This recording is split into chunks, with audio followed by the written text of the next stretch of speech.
Oui, bien-aimé. Donc, là-bas, c'était un autre problème et David maintenant commençait à expliquer au peuple qui était à côté de lui et les prophètes. C'est pourquoi ne négligez pas les prophètes. Ne nous négligez pas. Nous sommes là pas pour vous nuire.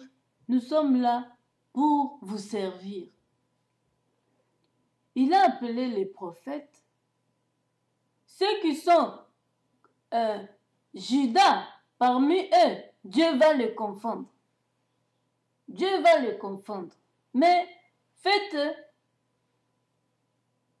faites-nous aussi confiance. Mais confiez-vous d'abord à votre Dieu et votre Dieu vous aidera. Parce que parmi nous aussi, les prophètes, il y a des Judas. Mais Dieu va vous révéler lequel qui peut vous aider dans votre tâche. Alors, David a fait appel aux prophètes et à son entourage, ceux qui étaient pour lui, parce que le peuple était divisé. Il y avait un autre cas pour Adonijah, le soldat là les a tous montés la tête et les autres sont restés pour David et sa volonté, la volonté de Dieu. Alors David commençait à expliquer, moi je voulais faire ceci, là je voulais construire le temple de Dieu et mon Dieu m'a dit tu ne peux pas construire parce que tes mains sont remplies de sang. Tu ne peux pas construire comme ça. Alors c'est ton fils, Salomon, qui va construire. Mais il y avait déjà Adonijah. Mais Dieu n'a pas dit Adonijah. Ou qui que ce soit. Il a dit Salomon. C'est la volonté de Dieu qui compte. Et quand il a expliqué cela, il a aussi fait appel au général là qui faisait le désordre. Il lui a dit que c'est ton roi. Puis Salomon a dit au père, tant que toi, regarde le cœur de cet enfant, tant que toi, tu n'es pas encore mort, personne, il n'y aura pas d'autre roi. Il n'est pas pressé de prendre ce poste.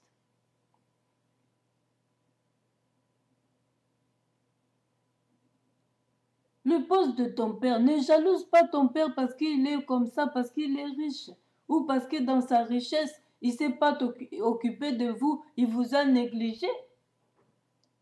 Et tu vas commencer à le jalouser, lui chercher des problèmes, même des fois jusqu'à le tuer. Non. Si sa richesse, s'il ne veut pas vous aider, laissez-le. Il aura des comptes à rendre avec son Dieu. Même s'il ne prie pas, il aura des comptes à rendre face à Dieu à sa mort. Ne jalousez pas quelqu'un quand il est dans son poste. Et puis que tu es encore fils. Parce que tout ce que tu aimerais, on te donnera. D'autres ont des papas comme ça qui gâtent les enfants, qui aident les enfants à s'en sortir aussi dans leur vie. Mais d'autres les gâtent dans le mauvais sens. Ils commencent à faire des tapages par-ci, par-là pour qu'on voit que c'est les enfants des riches. Ça, c'est dans le mauvais sens. On apprend l'enfant à pécher quand vous êtes dans une bonne position et c'est vous qui devez montrer l'exemple à d'autres. Vos enfants doivent être modèles et non faire du tapage, aller coucher par-ci, par-là avec des filles, violer les filles, massacrer les filles pour coucher avec. Alors, Salomon n'avait pas ce cœur-là. Dieu connaissait. Lui qui crée l'homme dans le ventre de la maman. Puis, il a montré tout ce qu'il faut après sa mort, comment construire les plans du temple. Dieu révèle. Vous voyez maintenant que Dieu révèle tout. Dieu a révélé comment il devait mesurer les côtés, tout était révélé par Dieu. Alors, il avait tout noté et il a donné maintenant les papiers au prophète qui devait aider Salomon à construire ce temple. Alors, après quelque temps, ils ont commencé à prêter Salomon. Il a dit, je dois le faire maintenant, sinon ça sera la bataille. Je dois le faire maintenant, sinon ça sera la bagarre entre toi et ton frère. Comme le général là est derrière, il a tué d'abord mon premier fils et maintenant il vient intoxiquer le deuxième. Tout ça c'est pour vous exterminer et prendre le royaume. C'est ça son désir. Alors, il a dit non, à prêter Salomon. Commencer à prêter Salomon. Puis il y a l'un des personnes qui étaient avec Salomon et David est allé signaler le peuple qui courait derrière Adonijah pour leur dire que oh, vous trompez ici, c'est pas lui le roi. Le roi c'est Salomon, c'est Dieu qui a révélé. Alors, ils ont couru eux tous. Et lui, il avait écrit, c'est moi votre roi, c'est moi ceci, c'est moi cela. Non, on ne prend pas la position comme ça. On ne prend pas le pouvoir comme ça. Quand Dieu ne vous a pas élevé, vous vous élevez, vous serez rabaissé comme un chien. Ne vous élevez pas vous-même. Laissez Dieu vous élever. Puis les gens l'ont quitté. Le peuple, la partie du peuple qui était là, est retournée vers David.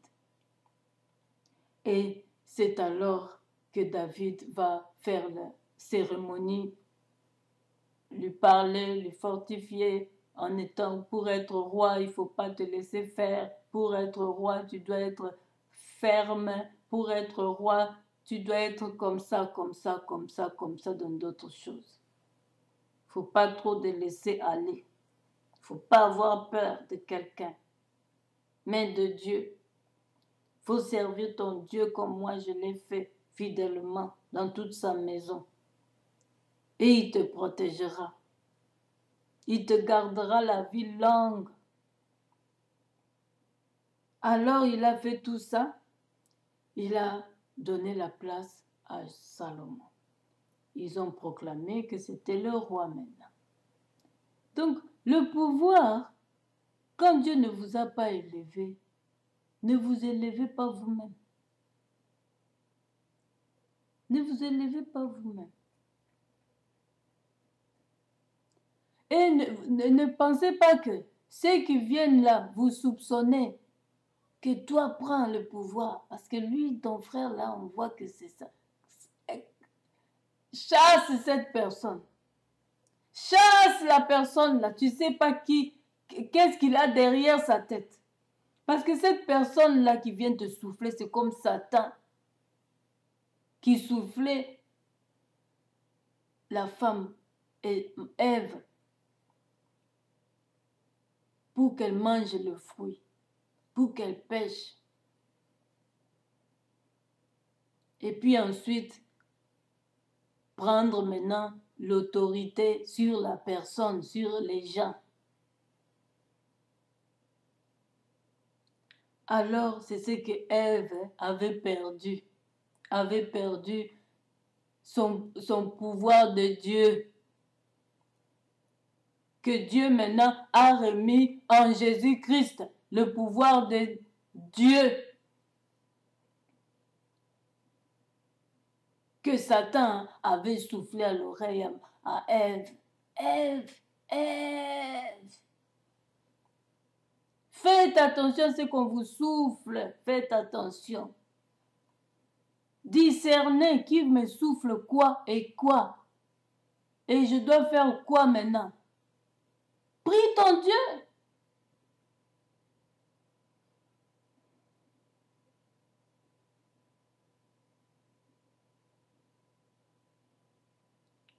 voulait profiter derrière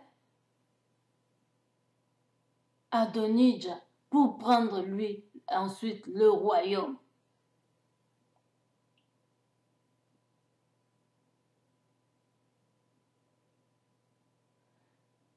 Kabila, je n'ai pas honte, je n'ai pas peur, c'est le message de Dieu. Dieu a déjà révélé que c'est Papa Tshisekedi qui doit prendre le pouvoir.